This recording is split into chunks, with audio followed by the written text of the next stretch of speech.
We are live. A good evening, everybody. Hello. Hopefully, people jump on pretty quickly, but we can go ahead and probably get started with our show about 1978 tops. For those of people who are going to watch this on replay, they probably don't want to wait for 5 minutes for people to come into the room. Welcome again. This is Mitchell at White Sox Fan Card Collector, and we have Jake and RJ from Father and Son Vintage Cards. My co-hosts typically at this point now, which is great. We have a guest tonight. So, John, would you like to introduce yourself? And although you're probably pretty familiar to everybody that's going to be watching this tonight. Hi, John, Wade Boggs fan. As my title explains it all, I'm a huge Wade Boggs fan and collector. I've been collecting Boggs for at least 25 years now, I think. But I've been collecting baseball cards since 1978. Hence why I've been graciously invited onto this live stream here to talk about the 1978 set. And so, yeah, baseball cards have been a lifetime enjoyment hobby for me. And it all started with that 78 top set. So looking forward to talking about it. All right, fantastic. All right, so I guess we'll kind of just go ahead and get started. Just kind of checking in. Jake and RJ, you had like some really cool SGC reveals recently and some awesome PSA ones just the other day. Yeah, we had a few good ones come back. We just sent in actually today at the post office 20 more, so should be a week and a half till those come back. What's been your favorite one that you've gotten back so far in the last couple days? Yeah. What's the one you enjoy the most that you just got back in the last couple days? We actually have a few in front of us here. Guys, you can show. That's the trade, but yeah, you can show it. Go ahead. So mine is the 1950 Topps Roberto Clemente. Right here. Wow, can't go wrong with that one. Nice. 1. Nice 53 Bowman. Pee Wee Reese. Yeah, those are beautiful cards. One's kind of growing on me too. Oh, this one too. Oh yeah, that's pretty nice. Picture of Maze. This one we picked up for $35. Wow. I'm looking out tonight. That's pretty cool. Like all these, we just got. We got the Mantle and Berra card. Oh, 57 tops. Got a little steaming, but.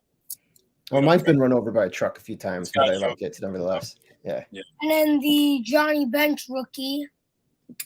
Mm-hmm. Nice. That's a pretty sharp card. We'll show on the Kobe's and the. No, let's keep those. Yeah, you got your 78s pulled out, Jake. You got your favorite 78s ready to go through. All right. Okay. I did my first SGC submission and reveal just the other day. Stuff I dropped off at the National came back last week. That was a lot of fun showing those cards off. Yeah, they're a great. Still waiting for another one to come back from there. So it was a couple of my friends. It's like they kind of stalled out. Got a bunch of orders out right away, and now they're like backlogged. All right.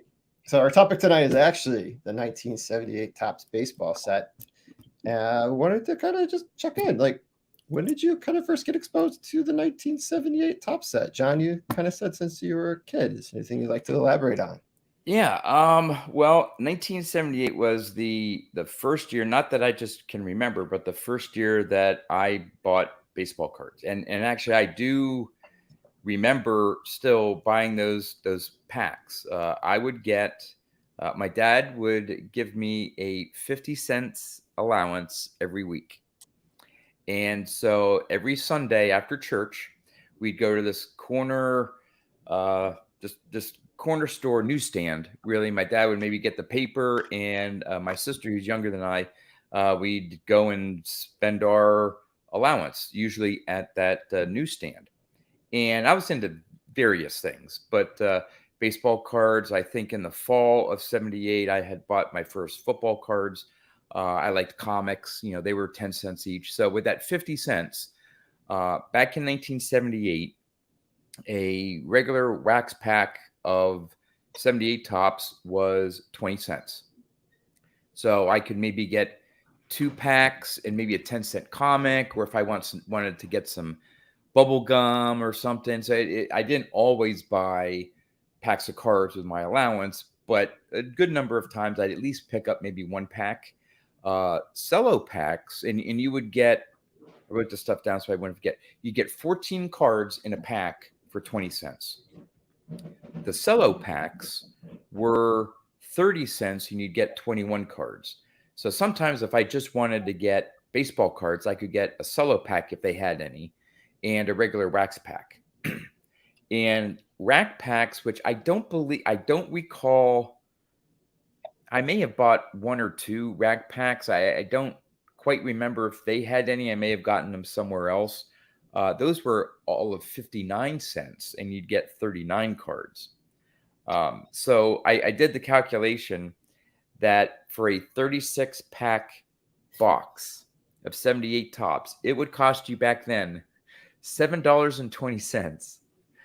You go trying to find an unopened 75 wax box of 36 packs, you're paying around $2,500. Wow. I think it was about 20 years ago. I saw a lot of unopened boxes kind of starting to get sold. I think that's when like people started like opening them up and grading them and things like that, trying to get the high grades. Yeah, I saw one at the National. Like $200, and I'm like, that's too much. But like, man, that was a regret now. Yeah, I would like to get an unopened pack, just to have in my collection someday, or at least some unopened, some open wrappers, just to be able to display. They had, I think, 3 different versions with advertisements on them. I did see a sealed box of 78. It was O-Pee-Chee at the National. Wow. And I think they wanted almost $2,900 for the O-Pee-Chee box. Yeah. I mean, what do you do with that when you get it? That's always kind of like my question. It's like, you're not going to get your value back probably. No. Just keep it unopened. With those, because one, you're almost guaranteed one of the cards is going to be ruined with gum stain, or the gum's going to stick to it. So now you're down to maybe 13 cards that have any value. Yes, that was the design. Yep. So I don't know how far back. I know. I don't know if you've watched Brandon's baseball cards on YouTube, but he's big into unopened. Now it's a lot of rack collects. Yeah. But he's sort of in that section of the hobby, unopened product. And once you get to a certain year and older, you want to keep them sealed, because the odds are that moisture could get in. I mean, you never know how they were stored. The box may look nice, but once you get to the packs, you never know. And if you try to get value from it, now the price though is factoring in. Oh, well, there could be a PSA 10 Eddie Murray rookie card in here. Well, yeah, you're probably going to get an Eddie Murray rookie card, at least one in a box. Yeah. But the odds are pretty small that you're going to hit all these 10s, just because it's been opened too. Yeah. It could be off center. I mean, we're talking printing technology, not like today. And today people get upset if their card is like 55-45 or something like that. They're like, oh my gosh, this is terrible. Well, if you look at some 78 Topps cards, they're atrocious, some of them. So it's best to just, if I were ever to buy one, I keep it sealed and just say, hey, here's my unopened wax box. Now, if I would buy a couple even packs, and they may have been searched, I don't know what packs go for now, but they're probably, I wouldn't be surprised if they're at least $50, $100 a pack. I don't know. Wouldn't surprise me at all. I mean, if 36 packs run about $2,500, you do the math. I don't know if I'd ever open one. I don't know. Thanks, John. John 3D's 80 Kid. I see your comment. John's telling us he's old without telling us he's old. Yeah, I'm old. That might be something we all share in common to some degree. Yeah. Except for Jake over there. But yep. Yeah. So RJ, that's my story, how I got into 78s. But I know we're going to talk about the design and all that stuff. So that's the design, and just it was my first cards I ever bought. That's why I'm so interested, and why I'm building a set by hand. So. And RJ, what's your earliest memory of 78? Like John just said, he's building a set. set. Why are you building the set? We just bought the set. So I was born in 78. So like many other collectors, you buy the year that I'm sure there's a lot of people out there that do that. So we came across one and we bought it. It was pretty good condition, and We got it for less than $100. So Oh, Shot? we can't. Yeah, we couldn't pass it up. Your shot? Yeah, it came in a Yes. box. Pretty interesting. Like the late 70s stuff is still pretty inexpensive. Yeah. yeah. In comparison to early 70s. Yes. Yeah. Yeah. So like, Cataloged. You can't beat it. The guy went to town with this. Everything's numbered, cataloged. Oh, wow. oh wow. Yeah, he went to deep everything. It's a really good set. It's very meticulous. Yeah.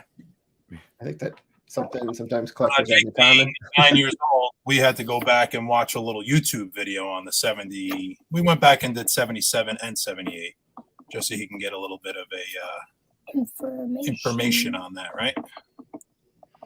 So I think one of the first things that stands out to me for 78 beat, before we talk about the design, is they jumped up the count of the set again.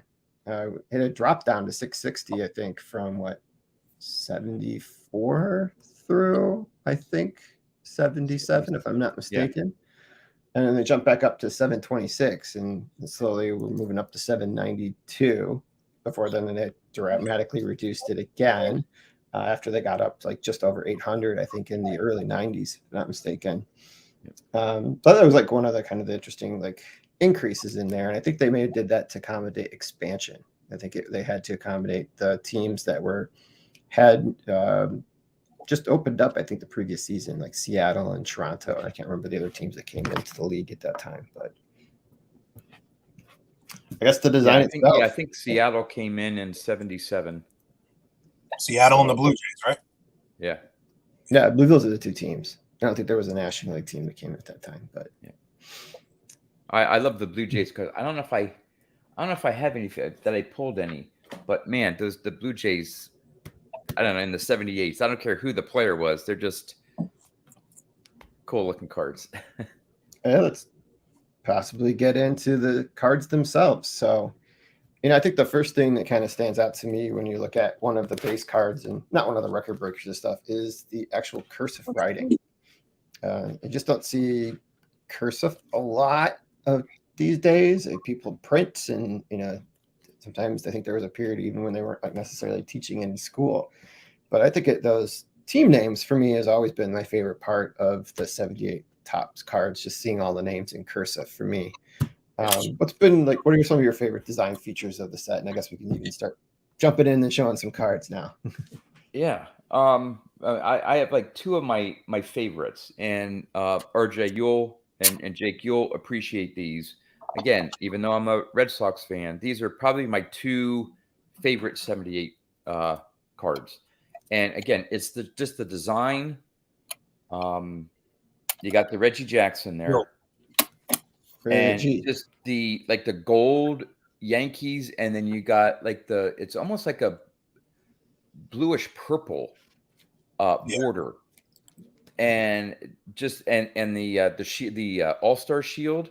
Yeah, that's low. It's just that design and his famous swing there is just. I love this card. I mean, the design and look. It's simple. You're not dealing with colored borders or just blocks the letter. It's the card itself, the white, and then it's the black lettering and the colored logo. And the other one, same color scheme, but just love the image, is the Thurman Munson. Yep. I think this might be a Yankee theme thing tonight. And again, I have other ones but these two I always go to. That just that image there of him, like the play must have just happened. He's watching what's going on. And of course, yeah, you're showing it. The brown back. That this tan back is unique. I don't think any other top set. 79 turned to green, but 78 with that dark tan and yellow print. The print just pops, and you get a little trivia question on the back too. That was done before, obviously, with Topps. In other sets, but I don't know. Yeah, I think front the contrast in the back, colors really do make those stats kind of pop out. Which Yeah. in some of the other editions, they're kind of hard to read because of like how dark the cardboard is on the back. Yeah. Yeah. The one thing I don't like about the 78 set is, and again, it's not the design itself. It was the printing process and stuff. You would get, especially down at the bottom, ink, Yeah, we got a few of those. smudges. And it is so hard, especially like the Paul Molitor rookie. Mine, I dropped down just because of price initially, and it's a little off center. I'll probably get a better one someday, but it is down at the rookie shortstops. It is nice and clean. Oh, Mine Which is not. so hard. It's got exactly hard that to feature find. you're talking about. Yeah. Yeah. And so when I've been putting my 78 set together, I probably have a complete set if I just threw in just any random condition cards. But I'm going to, I'm doing an ungraded set. I do have all the Hall of Famers but one graded. But I'm doing all of it raw. But I want well-centered, sharp corners, no ink mark. So I'm being very selective. I did find 66 of them at the National. So I'm at I saw that in the video. 620 out of the 726. So I'm at 85% of the set. So I'm slowly getting there. I need a few of the bigger names, but a lot of them are comments. But the ones I see either have, that has a dinged corner, or it's off center, or everything's nice, but you see some ink perfection. And I'm being very particular about this set. Other years, RJ, like you, I bought the set. I don't have a 79, but I have a 1980. That was bought as a complete set, and all the way through all my other sets, I haven't. This is the first set I've actually tried to put together. So it's a special set for me. Oh, that's cool. Well, welcome to the club. Yeah. That's I think what we do down here. So yeah, I would say you bring up good points. One of the things I wrote down is just the quality control by the late 70s for Topps was pretty bad, and it didn't really get better until Fleer and Donruss came on the scene, where they're like, okay, we need to actually make a better quality product. You see a lot of the cards you get if you buy lots to put your sets together are so miscut. You have half of one card and half of the other card, and that was okay for it to be going to a pack by the late 70s. And it's just they were kind of just mailing it in some ways, and we're just trying to move on to the next season and product to be able to keep money in their pockets. Yeah. Well, that was one of the things that for me kind of was problematic. Yeah, it was Topps. I mean, there's no other competition, and for so many years, hey, let's go with this design and print probably as cheap as possible. And I tried to get a jump start on my set by buying, I think it was like 500 and some different 78 Topps cards that were labeled as near mint. Well, 75% of them were so off center or had ink mark. I'm like, dude, how are you? Okay, maybe it has a sharp corner, but it's 90-10 centering on the front. That's not near mint. Some of them were bad. I'm like, yeah. Yeah, I agree with you, 3D80s kid. Yeah, the Donruss and Fleers were kind of still struggling in 81. I think in 82 too, they didn't necessarily have the best quality control. 82 was better, the Donruss, but 81 Donruss, yeah, that's even the paper quality and stuff just wasn't. But it was their first year. But yeah, they get a product out. That's Ricky Henderson. You like that one, right? So this is a set where they really scaled down a lot of the graphics in some way, in favor of really getting bigger picture photos on there. It was a intentional design, which I always am in favor of. I like seeing the players on there and less of the design feature of the cards. I would say my favorite sets in the 70s are the ones that have tons of colors on the border, though. So I kind of contradict myself a little bit, but outside of 72 and 75, I would say definitely 78 is right up there for me because of that feature. The photos are just really kind of pop out of the cards for me. Yeah, look at that Lou Brock. Mm-hmm. I mean, it's just a simple design, and yeah. This is the first card of the set, the record breaker. okay. Well, you can't get too far into talking about the 1978 Topps set without talking about the 1978 Topps or baseball season. And there's a lot of milestones that actually were big milestones that were hit that season. Starting with the first one for me was Pete Rose got to 3,000 hits that season. He actually had a 44-game hit streak that season too, which broke the National League record. Clearly didn't obviously pass Joe DiMaggio, but that's the longest hit streak since, I think, if I'm not mistaken. I don't think anyone's surpassed that, if I'm not mistaken. So look at you guys showing off your graded cards, and I just have one right out of my binder. Actually, don't have too many graded cards from the 70s. They already had this. Oh, I didn't realize. Yeah, for my graded cards, other than the Molitor, which I may upgrade, and the Eddie Murray were both 6s. Again, I don't worry too much about grades because I'm beyond the number grade now. But for this one, I have all my other Hall of Famers in either 8s or 9s, and that's a 9 Rose. That is sharp as hell. Nice. Yeah. I forgot this one was in a 9. McCovey actually hit his 500th home run that season. He joined the home run club. There's good old Willie. And then Gaylord Perry actually got his 3,000th strikeout and actually was the Cy Young Award winner that season. Yeah, look at, at that point. The other thing, and this isn't just 78 tops, back over. but doesn't it, like, man, like the further you go back, and maybe it starts in the late 70s or something, some of the players just look old. I mean, I don't know how old Gaylord Perry was winning a Cy Young, but good Lord. I mean, he's, he looked old as a rookie. Yeah. I know. But I mean, he definitely didn't hit the gym. I mean, we're not, it's not these ones that he didn't throw 95 miles an hour or 100 miles an hour back in the day, but he had the stuff to win the Cy Young. I mean, it's amazing back then. It's one of his better seasons actually in the 70s, and he'd been around in the league for a long time at that point. Yeah, are you guys familiar with yeah, you can go ahead and tell the story. Yeah. Me and Jake just watched this one. So Lyman Bostock, one of the highest paid players in 1978, was not doing so well when he first started, and he started to give his check to charity to a local church until he started hitting again. And then tragically, he was killed by, I'm assuming it's an estranged husband. He was in a car with a woman, and her husband came along with a shotgun, and that was the end of Lyman. So that's not far from here in Chicago. He's just over in Gary, Indiana. He was visiting his uncle, I guess, who lived over there too. Right. But yeah, he was a star in '78. Yeah, it was pretty tragic. It was during the baseball season too. It was like in September. Yeah, right.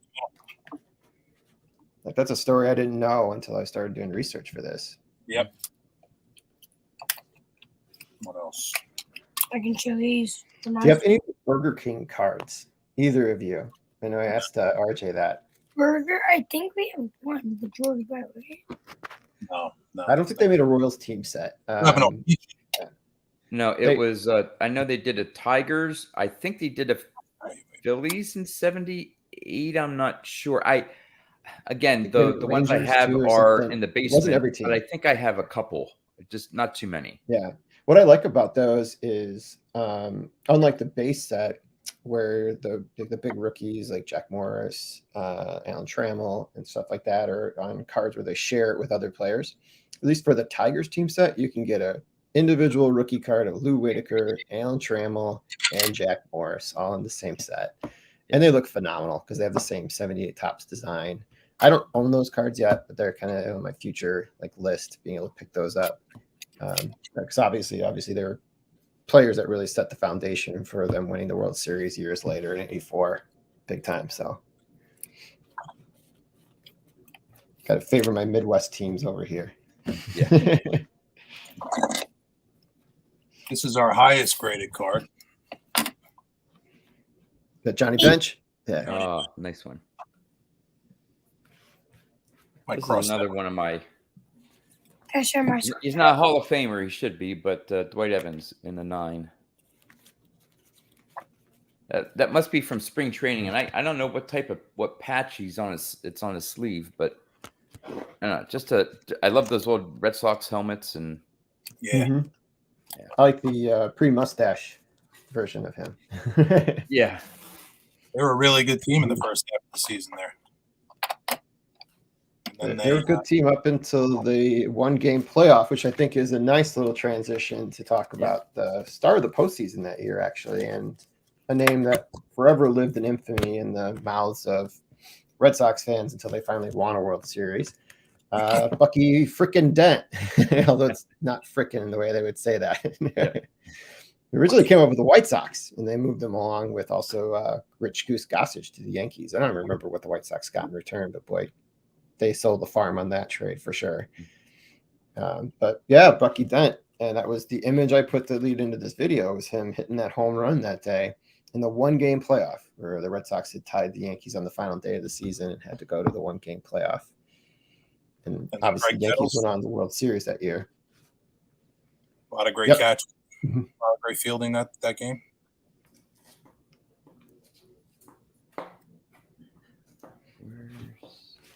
Trying to look at the other.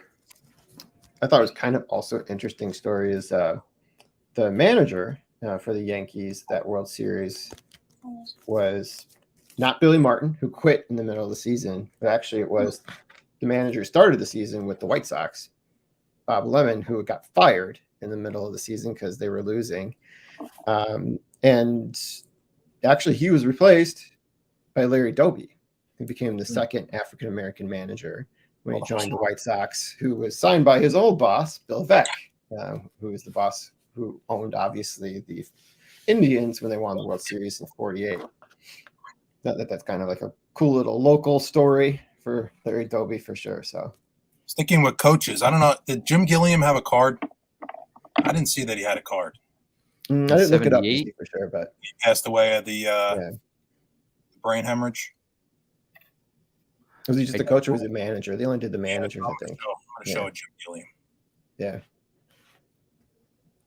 Passed away, I think, right before the World Series. As a bench coach of the Dodgers. Got my first trivia question for you guys tonight. All right. John did some research, so he might be beating us tonight. He's got some of his own questions too. So Bob Lemon obviously was a Hall of Fame pitcher, right? And he was a manager as well. Maybe a little less successful as a manager. Only did win a World Series with the Yankees. Of these guys, let me pull up my question over here. All right, so of these former Hall of Fame players who also were a manager, which one did not win a World Series as a manager? Your choices are Frank Chance, Mickey Cochran, Bobby Wallace, and Fred Clark. It's hard. A, B, C, or D? B. So it was Frank Chance was the first one. Frank Chance, Mickey Cochran, Bobby Wallace, and Fred Clark. Or Bob Wallace. I'm going to go with Mickey Cochran. It was? What's your guess, RJ and Jake? We're going B. It would be also Mickey Cochran. Yeah, actually was Bobby Wallace. He was a terrible manager. I don't recall who he is, but yeah. He was a pretty slick fielding infielder back in like the early part of the last century, mostly for the St. Louis Browns. I have a card of his somewhere, but it's like kind of buried. I should have pulled that one out though. But he is in the Hall of Fame. Not really a name that people remember, so he's kind of on the outskirts of the Great Hall there, not nearly on the inner hall at all. But that was Bobby Wallace. That was my first question of the night. So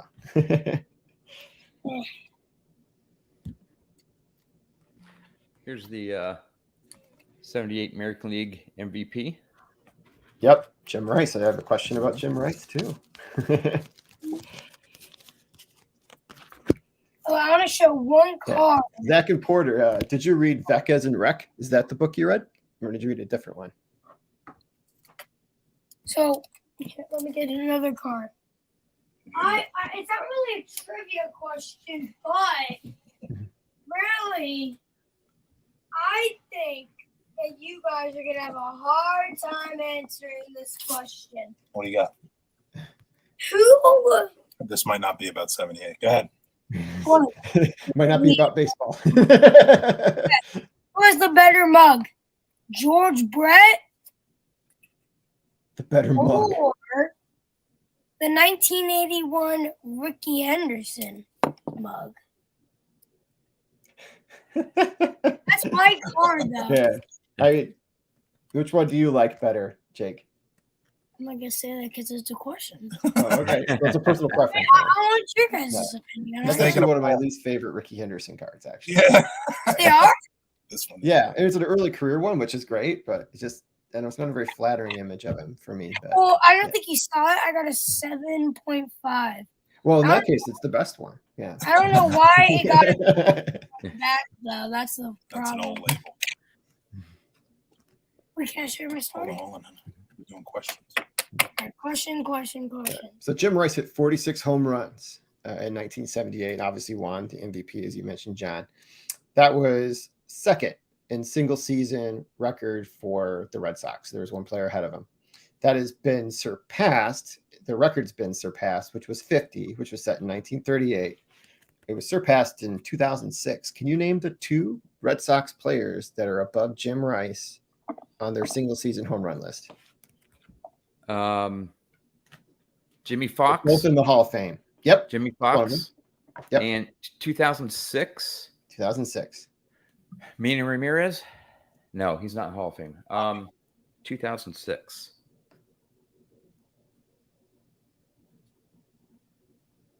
Yeah, has to be David Ortiz. I don't know how. Poppy. It's Big Poppy. Is? Yep. All right, RJ, Yeah, you got Ortiz, and I got Fox. So, 54. Jimmy Fox hit 50. Yeah. 380s kid got him correct. Yeah.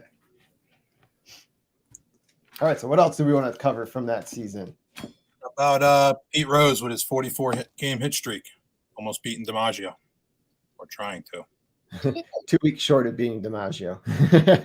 But yeah, it's the longest one since. Yeah. But was that the longest National League? Did he break the National League record? He did. Yeah. Yeah. That's a good question. Who held that? Before I didn't Rose? look that up. I should have. Yeah. I don't know. I'm not sure. You're in the 80s kid? What do you got? I'll have to look that one up, Zach and Porter. I love books about Bill Veeck. He's such a crazy, innovative guy. Look, Ricky really made that. Ricky really made it bad. And there was that. You guys are all gonna hate on me. I'll send it to one of you guys. I think you guys are jealous. All right. Jealous. Yeah. There actually was another single season record that was tied that season. I believe it tied Bob Feller, if I'm not mistaken. And actually, that is the player I wanted to talk about tonight, which was your Cy Young Award winner in the American League, Ron Guidry, who never had a better season, even though he had some great seasons. But that season, he was 25-3, and obviously led the team, to the World Series, at least from a pitching standpoint. Certainly had some hitting behind them with the likes of Jackson and others. He was from the University of Louisiana at Lafayette, so his nickname was Louisiana Lightning, or Gator. It was also another name that it gave him. He won 170 games for his career. Finished with a WAR of 47.8. I always thought he was like kind of a better pitcher when I was a kid because I think I got a pack of 86 tops and he had an all-star card in there. So I thought he was like, oh, he must be a great player. And then I had to learn that he was very good, but not great in that point. 4-time all-star. He actually was a captain for the New York Yankees in the last 4 seasons of his career and won 2 World Series. He was briefly a coach under Joe Torre right before Joe Torre was let go. And then when his replacement, Joe Girardi, was hired, he was not retained because I think it was, at least in the Joe Girardi years, was I think their highest team ERA was under Ron Guidry. So there's good old Ron Guidry. That was the guy I was going to talk a little bit about tonight. So he is in Monument Park there. So his number is Nice retired auto. with the New York Yankees. Not a There 78. you go. Nice Yep, auto. 78 tops. Yeah. I remember pulling his autograph out of a box of, you remember this product, 2000 Fleer Greats of the Game? Yes. I went to a hobby shop and bought one pack, got an autograph in it, went back another week, bought another pack, got an autograph out of it, went back the following week, bought another pack, got an autograph out of it. And then I was at the shop at another time and they were kind of talking about like, you know, this box is supposed to have 3 autographs. And I don't know, like anybody that's gotten them out of there, like, oh, I guess I don't need to buy another pack if he only has 3 autographs because I got the 3 autographs. That Wait, what was the only, I don't think I had Lee Smith was the only guy that ended up in the Hall of Fame. Ozzie Smith? Lee Smith, the relief pitcher. Lee Smith. Here you talked about Ron. I had the wrong Yankees pitcher. Ron For some Guidry? reason, I thought it was Guidry who threw the no-hitter against the Red Sox, and Boggs was the last out, but it was Dave Righetti. I confused. Oh the yeah. two. Yeah. It came a few years later. Yeah. That's what I was looking up because I wanted to see if it was Guidry, and it wasn't. So You know, one thing that I thought was kind of interesting when I was looking at, I found this too when I was looking at doing my set presentation on the 75 set recently too, is the attendance in the 1970s was, like we forget about this now, but I remember that kind of being a story when I was a kid, talking about how like baseball attendance really dropped in the 1970s. But there was 2 teams that averaged under 10,000 per game. Yeah. And then they only had 3 teams that were over 30,000. So it's kind of funny when you think about attendance now where, you know, like people are worried if attendance is under like 25,000 a game. When, you know, you had 2 teams, literally, if they were trying to like survive in this day and age with attendance is under 10,000, they would have been sold. what 2 teams? I think the A's were one of them. I have to look up the other one. I can't remember what it was off the top of my head, but How much was a ticket back then? $10? not much. But people were watching the games, though. I think the TV ratings were much higher then because you didn't have a lot of choices on television still. The cable was just starting to come out. Can I do my story, Dad? And the Dodgers were like killing everybody at that point. Their attendance was somewhere near like 40,000, and like nobody was even close to that point. And this was like before Fernando Mania, but obviously they had the great teams in the 70s there going on. So The Yankees had to be up there, though, I would think. they were one of the teams that were just over 30. Yeah. That one. Which is kind of funny now because it's like when they went on their World Series around the late 90s, they were always like nearing selling out by the time they got to that later part of the 90s. Yeah. We've gotten pretty far into the show. We have not talked about the big rookies in that set, other than to show our print defects online and the perfect copy of yours, John. Well, mine's off center, so it's not perfect. But there's a lot of like big rookies in the set, including even some that are not Hall of Famers, but had a pretty significant role in the 80s. I'm thinking like Lou Whitaker, who hopefully would get reconsidered for the Hall of Fame at some point, but also Lance Parrish was also in that set as a rookie too, like the big catcher for the Tigers at that point. And then obviously we have the Jack Morris card, which is a card that was double printed, including 65 other cards in the set because of the way the print sheets were. And then you have obviously the iconic card with the 2 rookies on there that are in the Hall of Fame. Is this still the only one really where you see both? Because I kind of don't count the 2001 Topps card of Pujols and Ichiro because they both have separate rookie cards in the sets. But this is still the last one. I think it's the only one that has 2 Hall of Famers. I think. This card. I think it's the Mickey Klutz rookie card. So we should call it there.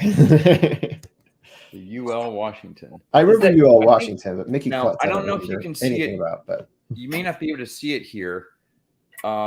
It's hard to make out, but I think if you look at some of the other UL Washington cards, like in 79 or whatever like that, he always has a toothpick in his mouth. And I think someone pointed out that he has a toothpick in his mouth in this, but it's so hard to see because of the small image. But yeah, I think he was known for sort of chewing on a toothpick all the time. I think I heard that somewhere.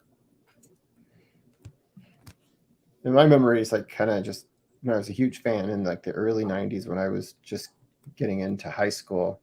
I became a really big Molitor fan at that point because I just loved his hitting style, just that slap hitting all around the field. And, I kind of fell in love with the Blue Jays briefly there at that time because even though they beat my White Sox in the 93 playoffs, I still was rooting for the Blue Jays to win the World Series, and partially because of Paul Molitor. That's kind of the guy I was really kind of following at that point.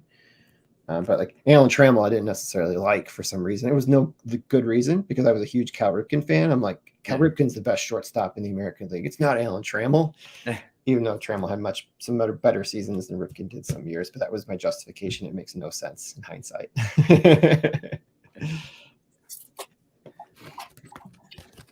Well, here's the obviously the big Murray, but it's a better one. So. rookie, Mhm.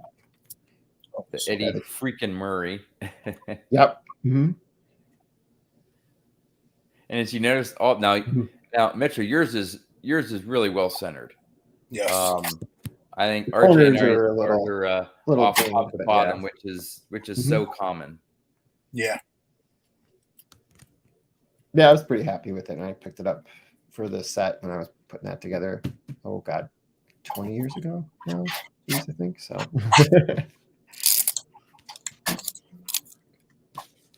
Like some of the other cards I pulled out is like we didn't mention our National League MVP, and I think if John Mangini was watching this, he would be like really starting to get on our case. But we have to pull out the Cobra, right?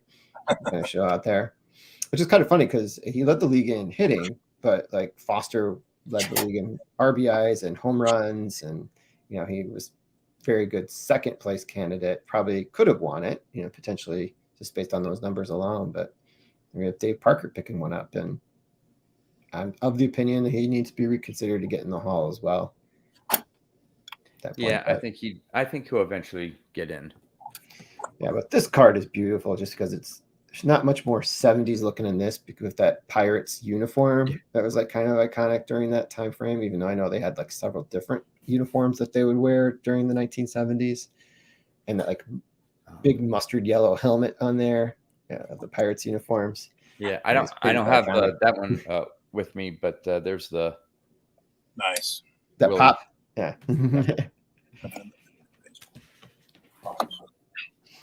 There's a couple no hitters that were thrown that year too. One I didn't pull. That was Bob Forsch when he was pitching for St. Louis, but the other was Tom Terrific. My guy, my favorite pitcher from the 70s.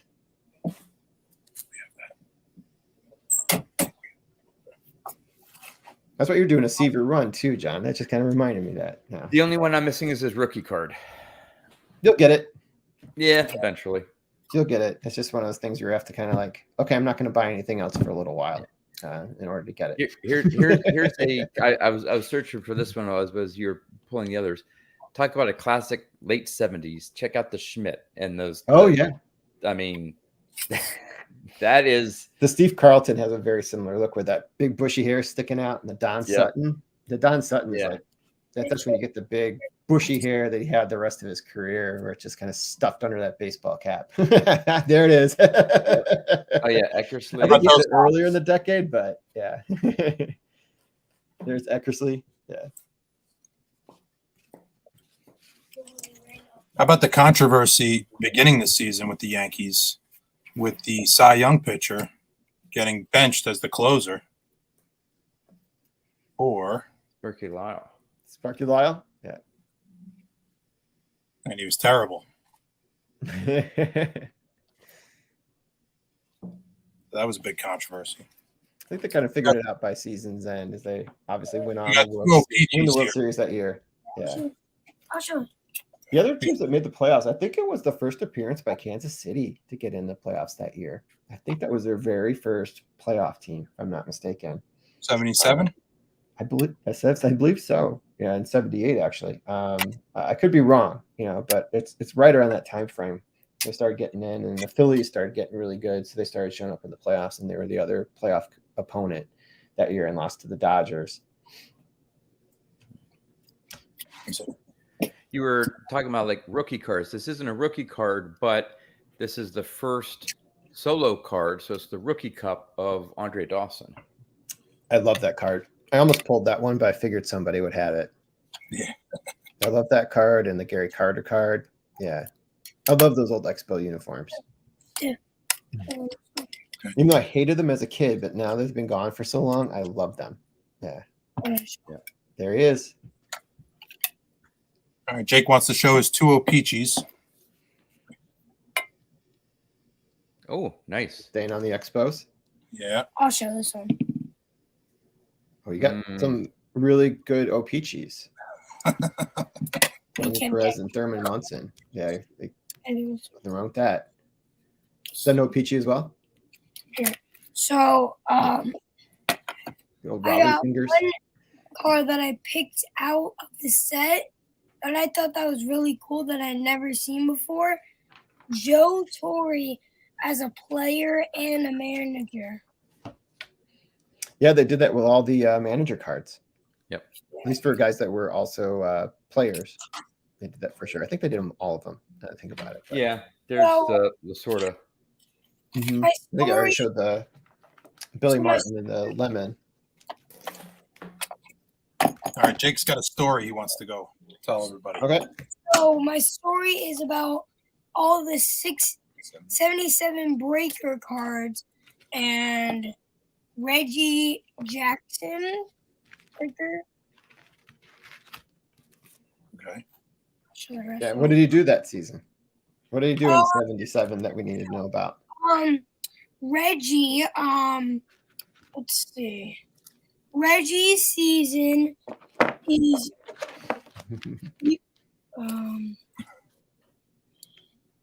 beautiful. He's like happy and smiling because Orby got a good hit. So then my next one is Brooks. I'll show this one by myself. Brooks Robinson. Nice. Yep. My story behind him is this one here. The reason why is because it took his practice. It looked like he was at practice and hitting all the good hits, and it doesn't look like a game to me. And then we got Jake's version of history there. Yep. I think that was actually Brooks's last Topps card. It was Brooks' last Topps card. And I Yep. think that might have been talking about Reggie Jackson hitting the most home runs in a single season or World Series. World Series. That Yep. may have also been part of what was discussed on those cards. Yeah. this one. I just But I like saw. your story better, Jake. So we have the O-Pee-Chee, Yeah. and we have the regular. Nice. Really cool ones have. I actually don't know. Do you know, Jake? You know what the difference between the O-Pee-Chee and the regular Topps is? Yeah. So on the Peachy, it's way lighter. Where is it made? Okay. Where's it made? It's made from Canada. Nice. Yep. So on the back, I think there's some of it is in English and some of the words are in French, French Canadian. So, there- Yeah. Yeah, Okay. That's another way you can Jake. tell. And then I have the Lou Brock, We showed that one. but the bad thing about this one is it's all messed up right. Yeah, so this is probably one of the ones that we got to get replaced. This one's really banged up. No, on the front dad showing on his face. Yeah, so we'll go through the set. And Yeah, pick it 'em out. happens. Folder cards. Yeah. Yeah. They're Our- They're my toys. next, and my star behind him, my star behind Lou Brock. Lou Brock is Lou's reason is because it looks like another quarter hat. Corduroy hat. Corduroy hat. Ah, corduroy hat. And then Last one.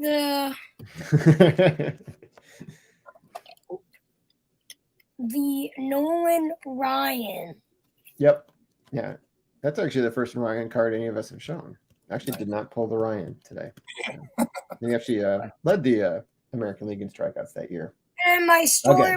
behind Nolan Ryan is the Ryan because it's 11 years since rookie season and 22 years old. He is, wait, 22 years. 22, wait, and his rookie hit. All right, you're good. Good job. All right. Good job, Jake. Nice. Yeah. I remember like as a kid, you wanted every Nolan Ryan card from Yeah. like the 70s and 80s. And the 70s ones were the ones you're like, oh man, those are so cool to get. Because Yeah. as a kid, you were getting the ones in the 60s because they're too expensive. So I got another related trivia question that has to relate to Ron Guidry. So Ron Guidry's 25 wins that season were equaled in 1980 by Steve Stone, but they were the highest win total from that point on until 1990, when a pitcher won 27 games, which has not been passed since that time. So it's the most wins that have been made since that time. Do you remember who that pitcher was in 1990 that won 27 games? 1990 season. 1990.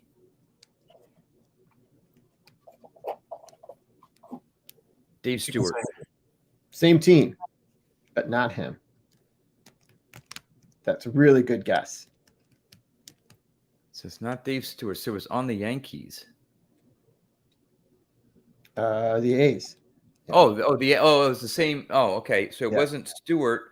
Wasn't Eckersley because he was a closer in 90.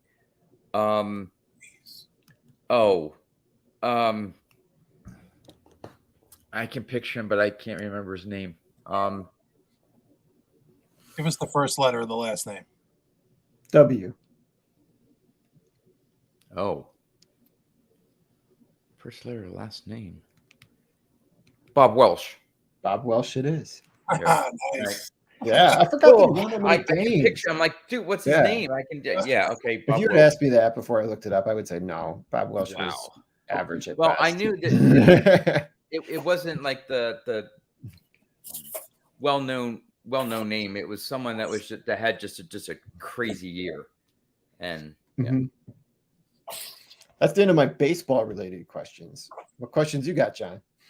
For us? Well, I think you inadvertently answered the question I was going to ask, which is who led the major Oops. leagues in strikeouts in '78, and you were right with no, the major leagues. So I'm going to ask the question: who led the major leagues in strikeouts in 1978? Here's your choice: Ron Guidry, Gaylord Perry, J.R. Richard, or Nolan Richard. Ryan. Nolan Ryan. I'm not going to answer because I know the answer because I did Nolan research Ryan on or that Ryan one. So Okay. I'll let RJ answer that one. I'm going Richard. No, I'm going Nolan Ryan. He's going Nolan Ryan. Okay. It was J.R. Richard. Yep. Those are your strikeout champions. Those Nolan Ryan and J.R. Richard. All right. Here's this is going to be a tough one. This is going to be a very tough one. Because we're talking about the Seattle Mariners. So it was only their second year in 1978. In the Seattle Mariners sophomore season, who led the club in home runs? Was it Rupert Jones, Lee Stanton, Alvin Davis, or Leon Roberts? I know Al Davis was later. I'm just going to randomly guess that's going to be the second one you gave me. I'm going to go with the first guy. Yeah. You're going with Rupert Jones, and Mitchell, you're going with Lee Stanton. Sure. Yeah. It was Wait, what are the Leon Roberts. That was the first Well, guy. that's That's the one last before. guy. Got the fourth one? The last guy, Leon Roberts. We were Yeah, both Alvin wrong. Davis was with the Mariners, but much later on. Right, the 80s. I remember that. That was Yeah. a big rookie card to get at that point. Yeah. On that Nolan Ryan you have, that's card number 40. The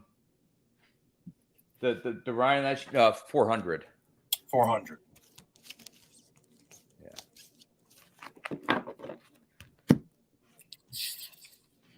All right. I do have like non-baseball related questions from 1978 that are kind of fun. All right. What was the number one movie at the box office in 1978? Your options Jaws? are Close Encounters of a Third Kind, Animal House, or Grease. Oh, okay. Maybe it wasn't. Wait, Close Encounters, Animal House, or Grease? It's got to be Grease.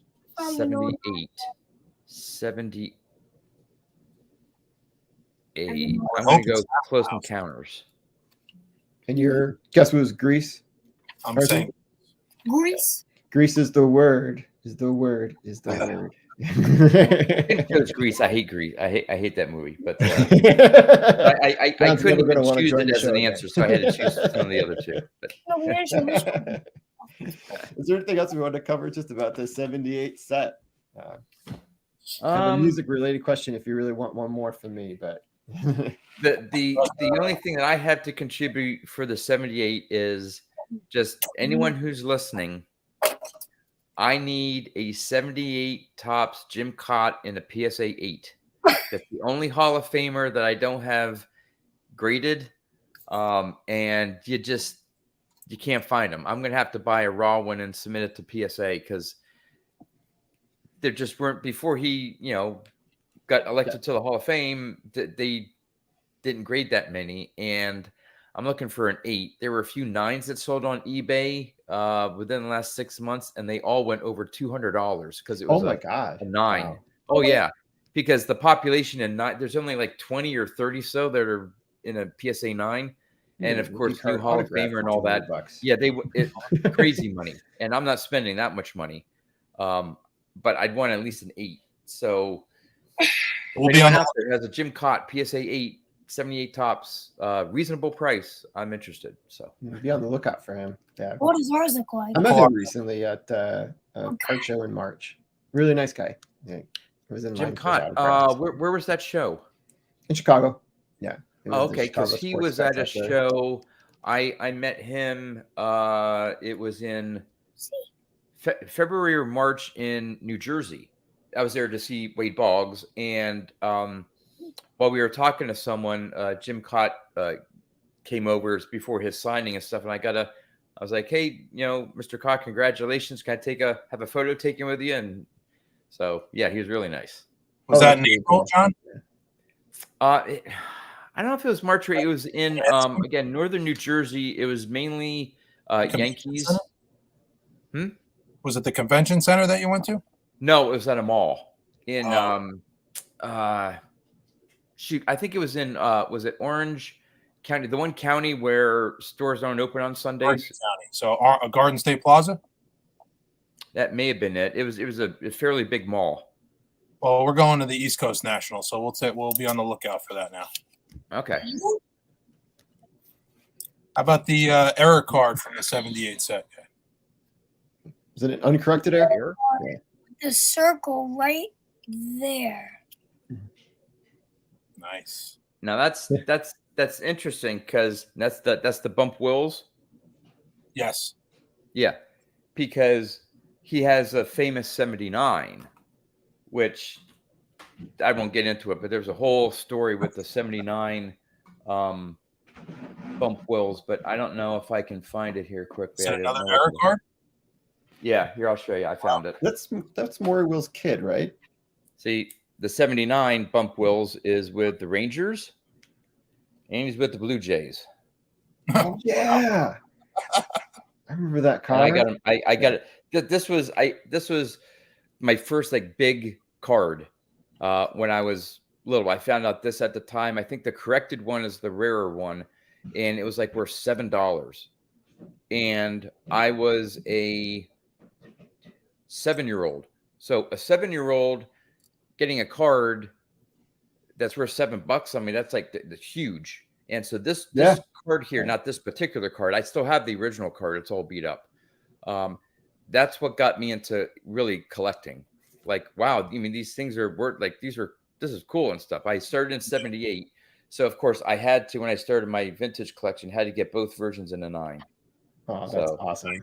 Yeah. But yeah, I do remember the 78. I don't have that bump wills error. There is a mark. Yeah. Do you still have your 78s from when you opened packs? Yes. Wow. My 78s and 79s and 80s. Now, they're in really bad condition because most of my 78s and 79s, which is another long story I won't get into, found their way into a kiddie pool. And so my Oh. Eddie Murray rookie card, not this one, but Yeah, the that's a raw story one. you'll have to tell. If you at hold some it up point. to the side, it's a little wavy. Well, warped. Yep, but I still have them all, and I have one that it almost is ripped in half. It's a Mariners team card with old tape. I mean, I kept every single card. Yeah. Well, I want to thank John for joining us tonight. That was Yes, very thank you. nice. He Yeah, was that going to was reach fun. out and he responded.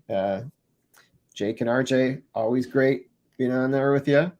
And for everybody that joined us live and everybody's going to watch it later on, we will be back soon. I'm sure we're going to figure out another set to do. We haven't done the 50s or the 60s, or no, to the 60s. We probably need to pick something from the 50s. So you got 52 Bowman?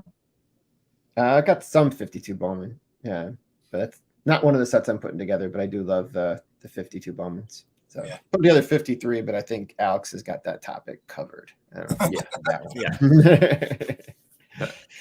Well, good night, guys. All right, guys. Right, thanks. See you next time. Enjoy your rest of your evening and have a good weekend too. All right, John. Mitchell, see you. Bye. Yeah.